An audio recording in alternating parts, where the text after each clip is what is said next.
इस महंगाई के दौर में अगर आपके बच्चे की शिक्षा मुफ्त हो जाए तो इससे बेहतर तो क्या ही होगा। और कई बार सरकार ये प्रयास करने की कोशिश करती है और ऐसी ही एक स्कीम के बारे में हम इस वीडियो में बात करने वाले हैं। तो अगर आप भी अपने बच्चे की एजुकेशन के लिए फंड्स जुटाने की कोशिश कर रहे हैं तो जरा रुक जाइए, एक बार इस स्कीम की जानकारी ले लें, शायद आपको फायदा हो। हम बात कर रहे हैं यहाँ पे गुजरात की मुख्यमंत्री युवा स्वावलंबन योजना की, जिसके अंदर सरकार बच्चों की उच्च शिक्षा यानी हायर एजुकेशन के लिए 1 लाख रुपए तक देती है। ये स्कीम स्पेशली उन स्टूडेंट्स के लिए है जो 10वीं और 12वीं कक्षा पास कर चुके हैं। सरकार उन्हें हर साल 25,000 रुपए की मदद करती है, जिससे कि वो अपनी आगे की पढ़ाई यानी हायर एजुकेशन बिना किसी रुकावट, बिना पेरेंट्स को दिए किसी फाइनेंशियल बर्डन अपनी पूरी कर सकें। BHU या BSCC में एडमिशन लेने वाले स्टूडेंट्स को हर साल 10,000 रुपए की स्कॉलरशिप भी ऑफर की जाती है इस स्कीम के तहत।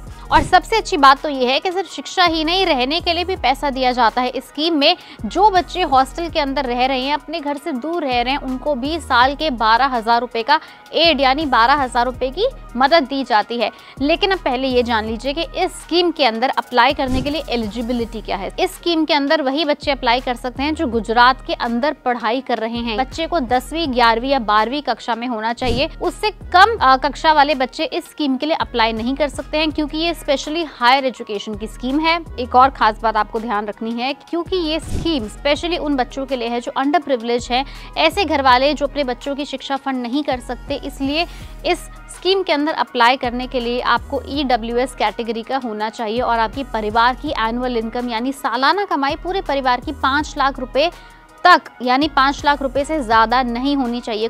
90% जिन बच्चों के मार्क्स आए हैं वही इस स्कीम के लिए अप्लाई कर सकते हैं। तो साफ साफ पता चल रहा है जो बच्चे टैलेंटेड हैं, डिजर्विंग है, जो पढ़ाई में अच्छा कर रहे हैं, जो स्कॉलरशिप के उम्मीदवार हैं, ऐसे बच्चे जिनके पास पैसा नहीं है, जिनका परिवार उनको फाइनेंशियल मदद नहीं कर सकता उच्च शिक्षा के लिए, वो सभी परिवार, वो सभी बच्चे EWS कैटेगरी के इस स्कीम के लिए अप्लाई कर सकते हैं।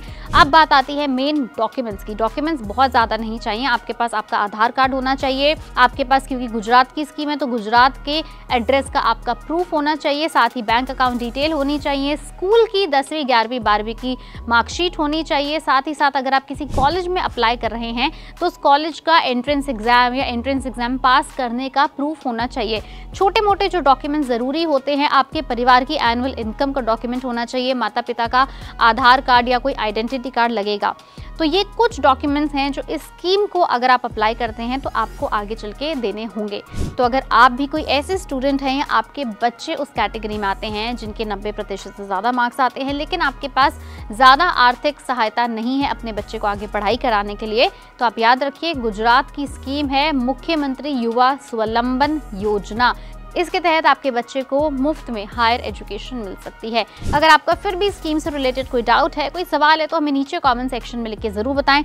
वीडियो अगर पसंद आई हो तो उसे लाइक करें, अपने सभी छात्र दोस्तों के साथ शेयर करें। और हाँ, अगर आपको ऐसी और स्पेशल एजुकेशन स्कीम्स के बारे में जानकारी चाहिए तो उसके लिए आपको सब्सक्राइब करना होगा पैसा लाइव।